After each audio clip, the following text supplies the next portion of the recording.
कभी बेची मूंगफली तो कभी चिपकाए फिल्मों के पोस्टर। तीन बत्ती चौल से निकलकर ऐसे बन गए स्टार। आज हम बात कर रहे हैं जैकी श्रॉफ के बारे में। तीन बत्ती चौल में रहे उस लड़के की कहानी जिसने अपनी मेहनत से हाथों की लकीरों को बदल डाला और हिंदी सिनेमा का बड़ा स्टार बन गया। ये है जैकी श्रॉफ, जिनकी स्ट्रगल की कहानी हर किसी के लिए प्रेरणा से भरी हुई हो सकती है। आइए जानते हैं पूरी कहानी। जैकी श्रॉफ आज जिस मुकाम पर काबिज हैं, उन्हें देखकर कोई नहीं कह सकता कि वो कभी मुंबई की तीन बत्ती चौल में एक छोटे से कमरे में रहे होंगे। कोई नहीं कहेगा कि वहाँ उस चौल में जग्गू दादा यानी कि जैकी श्रॉफ ने अपनी ज़िंदगी के 30 साल गुजारे हैं।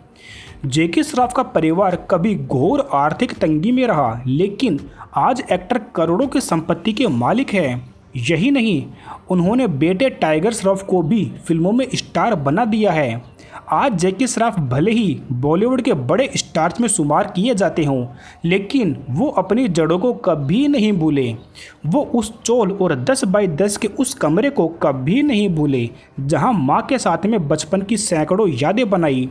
जैकी श्रॉफ कभी थिएटर के बाहर मूंगफली बेचा करते थे, कभी फिल्मों के पोस्टर भी चिपकाते थे। वो कौन जानता था कि एक दिन वही ऐसा स्टार बनेगा जिनकी फिल्में थिएटर में दौड़ेंगी और नोटों की बरसात होगी। तीन बत्ती के चौल से निकला लड़का कैसे बॉलीवुड का स्टार बना, इसकी कहानी बहुत ही ज़्यादा इंस्पायरिंग है। उन सभी लोगों के लिए मिसाल है जो सोचते हैं कि किस्मत सिर्फ भगवान बदल सकता है, मेहनत नहीं। तो आज जानते हैं इसके बारे में पूरी कहानी। जैकी श्रॉफ के पिता का नाम काकू भाई श्रॉफ था, जो कि एक ज्योतिषी भी थे। वहीं मां रीटा कजाकिस्तान की रहने वाली थी। बताया जाता है कि जैकी श्रॉफ की मां कई साल पहले कजाकिस्तान से भागकर लाहौर आ गई थी। जब वहां तख्ता पलट हुआ, इसके बाद भारत पाकिस्तान के बंटवारे के बीच वो मुंबई आ गई। यहां आने के बाद उनकी मुलाकात तीन बत्ती चौल में रहने वाले काकू भाई श्रॉफ से हुई। काकू भाई पहले लग्जरी लाइफ जीते थे। वो खूब रईस थे, काफ़ी रुपया पैसा और रुतबा था। काकू भाई श्रॉफ ज्योतिष होने के साथ साथ स्टॉक मार्केट के नामी शेयर होल्डर भी थे। इसी में एक बार उनकी सारी पूंजी डूब गई और परिवार रास्ते पर आ गया। तब काकू भाई श्रॉफ को तीन बत्ती चौल में रहना पड़ा। यहाँ रीटा से मुलाकात हुई और फिर कुछ समय के बाद में दोनों ने शादी कर ली।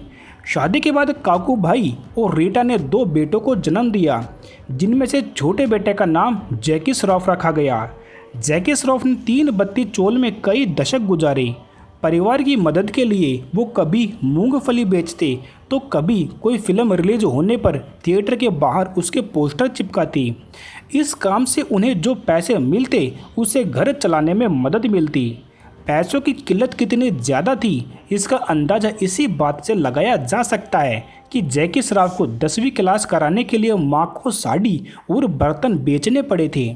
जैसे तैसे जैकी श्रॉफ ने 11वीं तक की पढ़ाई पूरी कर ली, लेकिन जब कॉलेज जाने के लिए पैसों की भारी तंगी हुई तो एक्टर ने आगे पढ़ाई करने से इनकार कर दिया। घर को सपोर्ट करने के बाद जैकी श्रॉफ ने एक ट्रैवल एजेंसी में काम करना शुरू किया।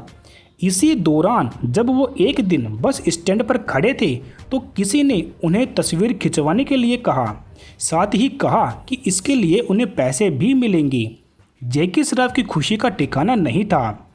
बाद में पता चला कि वो फ़ोटो एक एडवर्टाइजमेंट की एजेंसी ने लिए थे और एक्टर मॉडल बन गए। इस तरह जैकी श्रॉफ की शुरुआत हुई। मॉडलिंग के लिए पहले काम के लिए जैकी श्रॉफ को तब 7,000 रुपये मिले थे। जैकी श्रॉफ ने ट्रैवल एजेंसी की नौकरी छोड़कर मॉडलिंग शुरू कर दी। अच्छी कमाई होने लगी थी। इसी बीच उनकी दोस्त देवानंद के बेटे सुनील आनंद से हुई। उनसे उनकी दोस्ती हो गई। उन्होंने उन्हें देव आनंद से मिलवाया। देवानंद जैकी श्रॉफ से मिलकर बहुत ज़्यादा प्रभावित हुई और अपनी फिल्म में एक सपोर्टिंग किरदार उन्हें दे दिया और इस तरह जैकी श्रॉफ फिल्मों में आ गए। और फिर इसके बाद में जैकी श्रॉफ को फिर सुभाष घई ने फिल्म हीरो में लीड रोल दिया। फिल्म सुपर हिट रही और इसने जैकी श्रॉफ को रातों रात स्टार बना दिया। इसके बाद से जैकी श्रॉफ ने फिर कभी पीछे मुड़कर नहीं देखा। अपने 4 दशक से भी लंबे करियर में जैकी श्रॉफ ने 13 भाषा और 220 से भी ज़्यादा फिल्मों में काम किया है। उन्होंने 4 फिल्म फेयर अवार्ड समेत कई सम्मान जीते और अब भी फिल्मों में सक्रिय हैं। तो आपको ये जानकारी कैसी लगी? कमेंट्स में अपने विचार हमें बता सकते हैं। यहाँ पर हम बॉलीवुड से संबंधित जानकारियाँ लाते रहते हैं। ऐसी ही और जानकारी प्राप्त करने के लिए चैनल को सब्सक्राइब करें। धन्यवाद।